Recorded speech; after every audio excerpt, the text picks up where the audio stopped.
Christian historian David Barton, and I use the term historian very loosely, has formerly said on the program that San Antonio has criminalized Christianity, that the Bible is part of the Constitution because of the Seventh Amendment, that if you have elections, no matter how corrupt, you can't have theocracy. He also said that the Bible will get rid of PTSD if soldiers are truly God's warriors. And he also said people are on welfare merely because they don't read the Bible enough.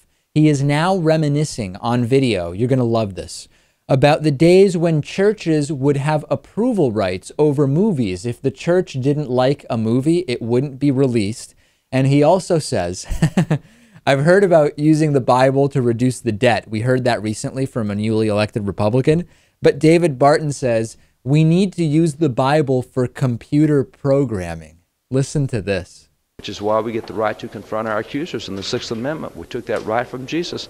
I mean, if you're going to do everything Jesus said, then we've got to get into economics, we've got to get into employee-employee relationships, we've got to get into contracts. He covered all of that. And so if you don't get God back into business, back into media, and by the way, in the 1960s, you could not bring a movie out unless the church approved it. The church said on the editorial boards in the 1960s, and we said, oh, we shouldn't be involved in secular stuff. Guess what? We've given all that over. See, until we get back into saying, you know, I've got to have a biblical view on computer programming. I've got to have a biblical view as a business, a chamber of commerce. I'm a leader in chamber, whatever it is. If we don't get that back to where that everyone's got a common worldview, and, you know. Does anyone realize the authoritarian, fascist insanity that this system that David Barton wants to see implies? We need a common worldview where all laws and areas of life are based on the Christian Bible. No matter what your religion is, no matter what your lack of religion might be, you must live by the arbitrary Christian doctrine in your day-to-day life, even, Lewis, if you are programming computers. And I'm not sure how that translates. No.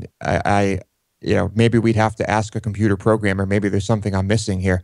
But yeah, this is Christian Sharia law, is it not? When can we finally get a biblical view on healthcare and get single-payer healthcare? Because that's clearly what Jesus would have wanted. That's the one, Lewis, that, well, you know, we need to kind of reinterpret whether we want a biblical view on healthcare. There, the for-profit vulture capitalist system is okay.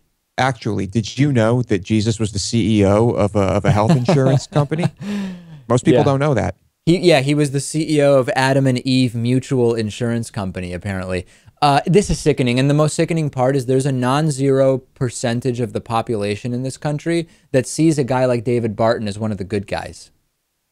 Yeah, clearly not one of the good guys. You know, I think I'm glad that most Christians see this guy as radical. Yeah, no question about that. We will take a break. Next, I will be joined by a former Scientologist of 30 years who is not being allowed to see her children by the Church of Scientology. That's next.